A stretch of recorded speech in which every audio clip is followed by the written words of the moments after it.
Okay, so being a part of a team can be an amazing and beautiful experience. It can also be extremely stressful. It can be full of laughter, but also full of tears. Playing a sport takes extreme dedication and practice, and there are many pieces that have to come together in harmony in order to execute a sport. Today, the sport I'm talking about is volleyball, and all my information in this speech comes from years of playing and personal experience. There are many aspects of volleyball that are important to learn in order to play the sport and play it well. So we'll start with the fundamentals, and so at any given time there's 6 players on the court. Every player has their own position that they must play and keep track of and control of their position on the court. There's also rotations, and on each rotation a player can leave so another one can come in, but everyone is in control of their own position. So in the back you have your 3 passers, and you have either 2 DSs and a libero, or a libero, a DS, and a setter. Usually when the game starts, before everyone goes to their position and they're in their starting spots, the setter will be in right back. You'll have a DS in left back and a libero in middle, because usually the libero is the best passer on the team. And then if you go and you watch a volleyball game, you'll see that there's a player in another jersey, or their jersey is a different color. And everyone's always like, why is that player in another color? It's the libero. So the libero's job is to pick up most of the hard balls. That's why they're in the middle, because most passes and hits come to the middle or serves. And they are allowed to serve for 1 player. So for instance, I was a middle hitter and blocker, and I do not pass at all.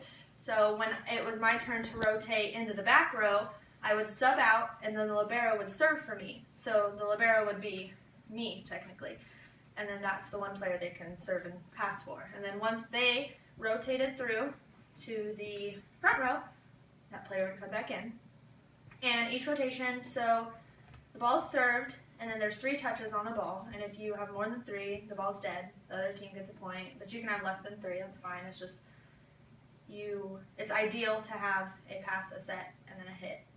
But once the ball comes over the net and then it's a dead ball, if the team that just served lost the ball, then it goes to this side, and that side rotates back, and then, so that's how it rotates through, and so you go through your 6 positions. And then you have the hitters, and there's a left side, which is your outside hitter, a middle hitter, and then a right side hitter. And most of the time, if your setter's in the front row, they will have right side, so you won't actually have a right side hitter, but they'll still block right side. And then your left side, your outside hitter, is mostly in control of all the out-of-system balls. So anytime the set is not going to be like a perfect set, it's usually going to go to the outside hitter, because they are specifically trained to be able to hit any ball. So if the passer does a really bad job and it shanks crazy, and the setter runs to go get it, they'll probably pass it up to the outside hitter so that they can get it over. And then the right side, if there's actually a hitter there and it's not just the setter, they don't have to have a perfect set, but ideally they don't get set off crazy balls either. And then the middle hitter will only get set if it's a perfect pass. So usually, unless you have a really, really good DS and libero, middle hitter won't get as many unless it's a free ball. And what a free ball is when the 3rd ball that comes over isn't a hit, it's just a pass. So it's really easy for the libero to pass, or the passer to pass it up to the setter, and it to be a perfect set right up for the middle, just hit down. And then the outside hitter blocks left and middle, the middle blocks everywhere, and then right blocks right and middle. Alright, and then you have your practices, which you focus on cardio, strength, and skill. And most of your practices will involve skill training, not so much cardio, because we don't run much. And then you have your games and your tournaments. And there's tons of rules in the games and stuff, like you can't have any type of jewelry on, any bracelets or hair ties. And most refs will be nice and they'll be like, take your hair tie off. But if some, you'll get mean ones and they'll take the ball from you and give the other team a point, and it sucks. And you can't be out of rotation either. And if you're out of rotation, the other team gets the ball and the point, which sucks. So and the coaches get really mad about that too. And then you have the aspect of being a teammate. And in the words of world champion adventure racer Robin Benincasa, you don't inspire your teammates by showing them how amazing you are. You should inspire them by showing them how amazing they are.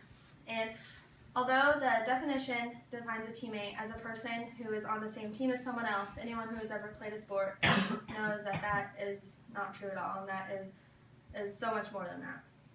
And as volleyball players, it's really important to have trust in the other players, because once you get on that team, it's not 6 individuals anymore, you're one. And if you don't move together, there's no way to win. Like, if you can't play in harmony and move together around the court, you're not going to be able to execute the sport at all.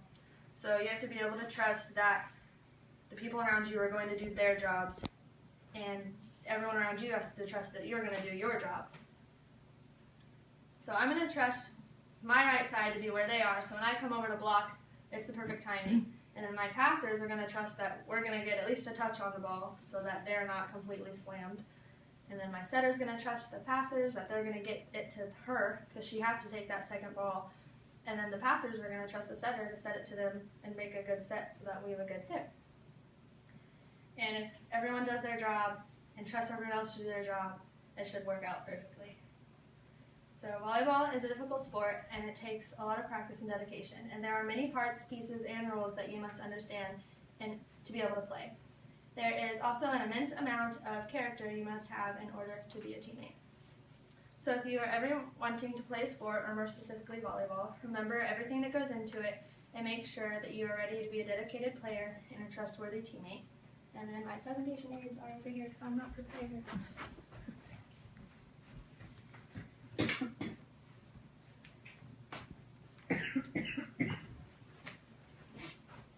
Okay, so I just have some pictures from our last season. And then, like, this is just blocking, that's passing. That is our setter setting up, or trying to set it over, and then that's an outside hitter. And then this down here is a setter setting up for a middle. So I'll pass those around. And thank you.